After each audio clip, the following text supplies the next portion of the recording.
सीधा मंगलौर लिए चलते हैं। मुख्यमंत्री पुष्कर सिंह धामी कार्यक्रम को संबोधित कर रहे हैं। क्या कुछ कह रहे हैं वो आपको सुनाते हैं, सुनिए। भारत माता की जय जवान, जय जवान, वंदे वंदे वंदे। नरेंद्र मोदी जिंदाबाद, नरेंद्र मोदी जिंदाबाद।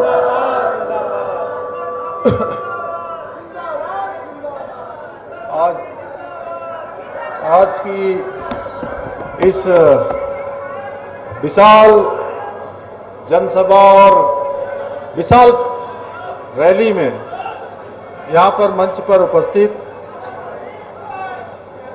हमारे पूर्व कैबिनेट मंत्री स्वामी यतीश्वरानंद जी, आपदा प्रबंधन के हमारे सलाहकार उपाध्यक्ष विनय रोहेला जी, जिला अध्यक्ष मधु सिंह जी, और आज जिन्होंने इस विशाल रैली का संयोजन किया है, ऐसे मंगलौर विधानसभा के पूर्व में प्रत्याशी रहे, पूर्व कैबिनेट मंत्री और जिनका हर प्रदेश में जनता से बहुत प्यार होता है, ऐसे आदरणीय करतार सिंह भड़ाना जी, जिला पंचायत के अध्यक्ष श्री किरण चौधरी जी, रुड़की के लोकप्रिय विधायक प्रदीप बत्रा जी, राज्य मंत्री मेरे साथ देशराज कर्णवाल जी, श्यामवीर सैनी जी, शोभाराम प्रजापति जी, मेयर रुड़की अनीता अग्रवाल जी, ब्लॉक प्रमुख कोमल चौधरी जी, ब्लॉक प्रमुख कविंद्र चौधरी जी, प्रतिनिधि राजपाल जी, पूर्व प्रत्याशी सत्यपाल जी, और मंच पर आसीन हमारे सभी नेतागण, सभी मंडलों के अध्यक्ष, सभी आए हुए आज इस रैली में और इतनी चिलचिलाती धूप में आप सब इतनी बड़ी संख्या में आए हुए, मेरे सभी बड़े बुजुर्ग, माताएं, बहनें और हमारे सभी युवा नौजवान साथी, सभी किसान भाई, पत्रकार मित्रों, छायाकार बंधुओं, मैं आप सबका आज यहां पर पधारने के लिए आप सभी का हृदय से स्वागत करता हूं, अभिनंदन करता हूं। और पूरे रास्ते भर जिस प्रकार आप लोगों ने मेरा स्वागत किया, अभिनंदन किया, जहां बड़े बुजुर्गों ने मुझे आशीर्वाद दिया, माताओं बहनों ने अपनी शुभकामनाएं दी और नौजवान साथियों ने जोश भरे नारे लगाए, मैं भी आप सबका हृदय से स्वागत करता हूं, अभिनंदन करता हूं, आप सबको प्रणाम करता हूं।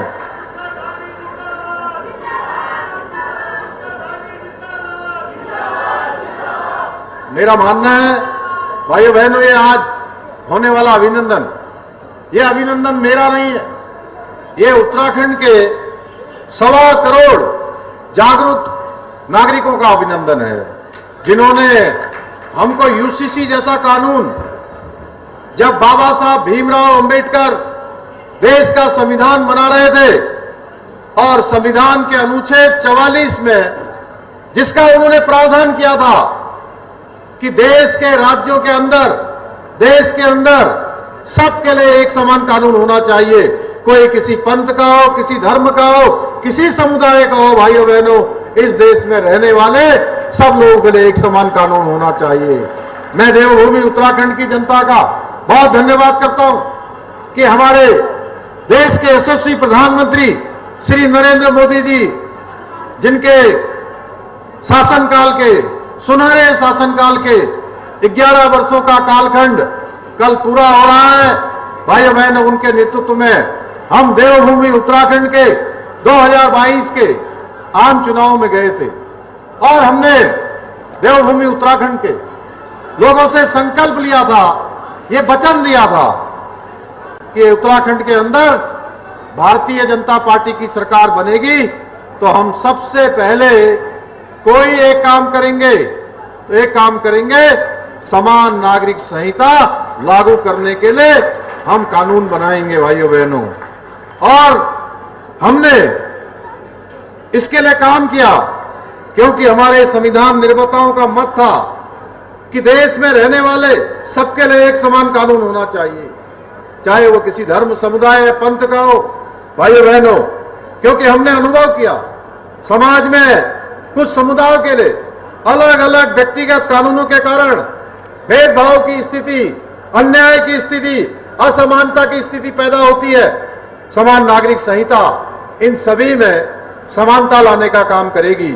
भाइयों बहनों, आज के इस अवसर पर मैं जहां अब इतनी बड़ी संख्या में आए हैं और दूर दूर से आसपास मंगलौर, लिब्बा हेड़ी, रुड़की और पूरे हरिद्वार जनपद के और कुछ बहुत लोग हमारे आसपास के क्षेत्रों से भी यहां आए हुए हैं, मैं आप सबके सामने जरूर बताना चाहता हूं कि समान नागरिक संहिता किसी धर्म के खिलाफ नहीं है, किसी पंथ के खिलाफ नहीं है, बल्कि सारी कुप्रथाओं को मिटाकर नागरिकों के बीच में समानता स्थापित करने का एक संवैधानिक उपाय है। भाइयों बहनों, परंतु ये देश का दुर्भाग्य रहा, देश की आजादी के बाद देश में अधिकांश समय तक 6 दशकों तक इस देश के अंदर एक पार्टी का शासन रहा। भाइयों बहनों, और उस पार्टी ने कभी भी यह प्रयास नहीं किया कि देश के अंदर रहने वाले लोगों के लिए केवल और केवल अपने वोट बैंक की चिंता करी,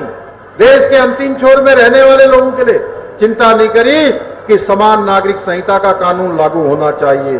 जबकि दुनिया के सभी प्रमुख मुस्लिम देशों में समान नागरिक संहिता का कानून लागू है। भाइयों बहनों, पहले से ही हम भली भांति जानते हैं कि भारत में सबसे पहले उत्तराखंड में यूसीसी लागू करने का मार्ग कोई आसान मार्ग नहीं होगा। भाइयों बहनों, लेकिन हमने अपने प्रधानमंत्री श्री मोदी जी के मार्गदर्शन में और उनके नेतृत्व में जब नीति और नियत दोनों स्पष्ट हो, हम आगे बढ़े और देवभूमि उत्तराखंड की जनता ने हमको अपना आशीर्वाद देकर यह कानून लागू करने का हमारा मार्ग प्रशस्त किया। और 27 जनवरी 2025 से उत्तराखंड में सभी के लिए एक समान कानून लागू हो गया है। भाइयों बहनों, आज के इस अवसर पर हमारे बीच में बहुत बड़ी संख्या में हमारे अन्नदाता भाई किसान यहां पहुंचे हैं और आज मुझे भी काफी दिनों बाद उन्होंने ट्रैक्टर पर बैठा लिया और ट्रैक्टर में बैठा ही नहीं लिया। उन्होंने कहा, आपने ट्रैक्टर चलाया होगा, मैंने ट्रैक्टर बहुत चलाया बचपन में। तो भाइयों बहनों, वहां से लेकर आपके बीच में आने तक जहां से रैली शुरू हुई, आज ट्रैक्टर चलाने का भी सौभाग्य प्राप्त हो गया।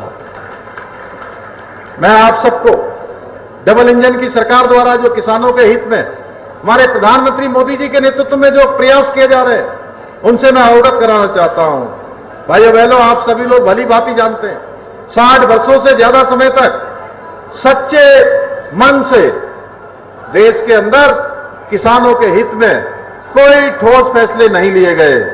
परंतु 2014 में जब से देश के प्रधानमंत्री के रूप में मोदी जी ने काम करना शुरू किया, उन्होंने अनेक ऐतिहासिक निर्णय लेकर अन्नदाताओं के उत्थान के लिए अनेक काम शुरू किए। भाइयों बहनों, आज चाहे अन्नदाताओं की आय को दुगना करना हो, किसान भाइयों के जीवन स्तर को ऊपर लाना हो, वहीं देश भर के अंदर 11 करोड़ किसानों को प्रधानमंत्री किसान सम्मान निधि योजना के माध्यम से आज उनको प्रोत्साहन देने का काम हो रहा है।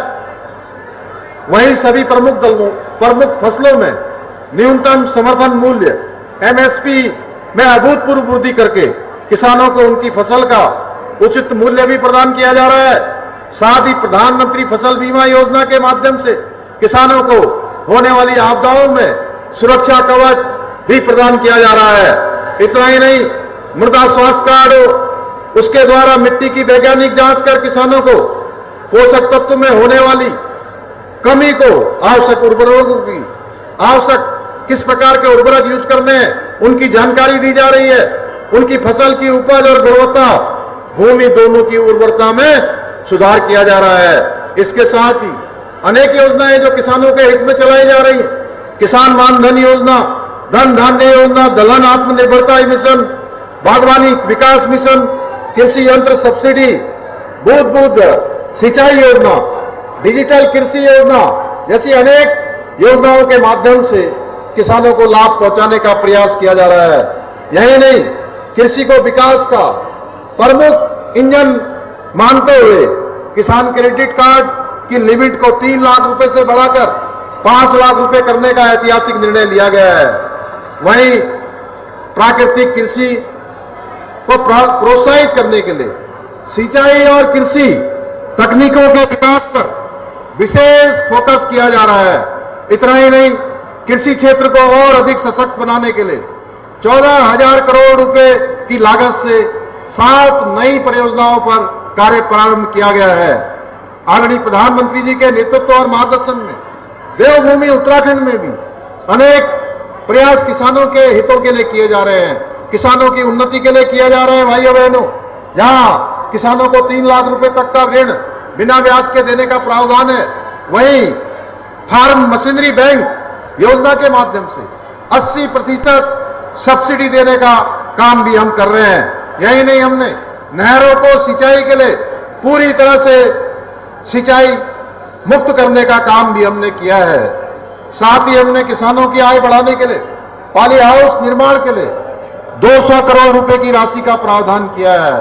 भाइयों बहनों, गेहूं की खरीद हो 20 रुपए प्रति क्विंटल का हमने बोनस देने का काम किया है। वहीं गन्ने के रेट में भी 20 रुपए क्विंटल की बढ़ोतरी की है। इतना ही नहीं, मुझे यह सब आप सबको बताते हुए ये बड़ी खुशी हो रही है कि डबल इंजन की सरकार बनने के बाद अब तक किसानों को डीबीटी के माध्यम से जो राशि भेजी जा रही है वो पिछले 22 वर्षों में भेजी गई राशि से कहीं अधिक है। भाइयों बहनों, इसी प्रकार फलों के उत्पादन को बढ़ाने के लिए भी विभिन्न स्तरों पर हम प्रयास कर रहे हैं। हमारी सरकार 1200 करोड़ रुपए की लागत से नई सेब नीति, कीवी नीति, स्टेट मिलेट मिशन नीति, ड्रैगन फ्रूट नीति जैसी महत्वपूर्ण योजनाओं को लागू कर रही है। इन्हीं नीतियों के तहत बागवानी को प्रोत्साहन देने के लिए किसानों को 80% तक की सब्सिडी प्रदान की जा रही है। भाइयों बहनों, मैंने ये सभी कार्य आप सबको यूं ही नहीं गिनाए, बल्कि इसलिए बताए हैं क्योंकि ये हम सभी के लिए गर्व का विषय है कि आज देश को एक ऐसा नेतृत्व मिला है, देश की आजादी के बाद अभूतपूर्व नेतृत्व, जिनके नेतृत्व में आज भारत दुनिया की एक बड़ी महाशक्ति बनने की ओर अग्रसर हो रहा है। भारत विकसित भारत बनने की ओर अग्रसर हो रहा है भाइयों बहनों, और जिसमें गांव गरीब किसान को अपने शासन में सबसे ऊंची प्राथमिकता पर, सर्वोच्च प्राथमिकता पर किसी को रखा है, गांव गरीब और किसान को रखा है। भाइयों बहनों, मैं मोदी जी का एक बार आप सबकी तरफ से भी धन्यवाद करना चाहता हूं। उनके 11 वर्षों का निष्कंटक राज्य, निष्कंटक जो गरीब किसान और गरीबों को, मजदूरों को समर्पित रहा है। आज यहां उपस्थित अधिकांश किसान भाई इस बात के साक्षी हैं कि बीते 11 वर्षों में जब से प्रधानमंत्री मोदी जी ने देश की बागडोर संभाली है, किसानों के कल्याण की दिशा में जितना कार्य हुआ है उतना पहले कभी नहीं हुआ है। पहले की सरकार के एक प्रधानमंत्री जी कहते थे, आप सब लोगों ने भी सुना होगा, एक प्रधानमंत्री जी कहते थे कि अगर दिल्ली से वो 1 रुपया सब्सिडी का भेजते हैं तो वो हमारे लिब्बा हेड़ी जैसे गांव में पहुंचते पहुंचते केवल 15 पैसे रह जाता है।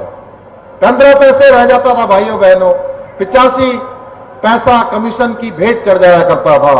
आप सभी भली भांति जानते हैं, आज गरीब से जुड़ी हुई प्रत्येक योजना सीधे उनके बैंक के खातों में पहुंचती है और 1 पैसे का भी कमीशन कहीं कट नहीं होता है। कहीं कोई बिचौलिया जो है आपके हक के आए हुए पैसे के बीच में डाका नहीं मार सकता है। भाइयों बहनों, आप सभी जानते हैं, एक समय वो भी था जब भारत का एक भी शहर आतंकवाद से दूर नहीं था।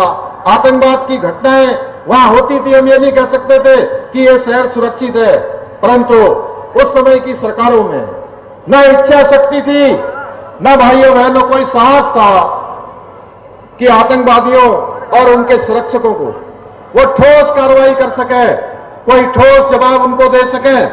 वो केवल कोई घटना होती थी तो क्या करते थे, कोई घटना होती थी तो आतंकवाद की निंदा कर देते थे, आतंकिस्तान पाकिस्तान की निंदा कर देते थे भाइयों बहनों, और चुपचाप होकर बैठ जाते थे।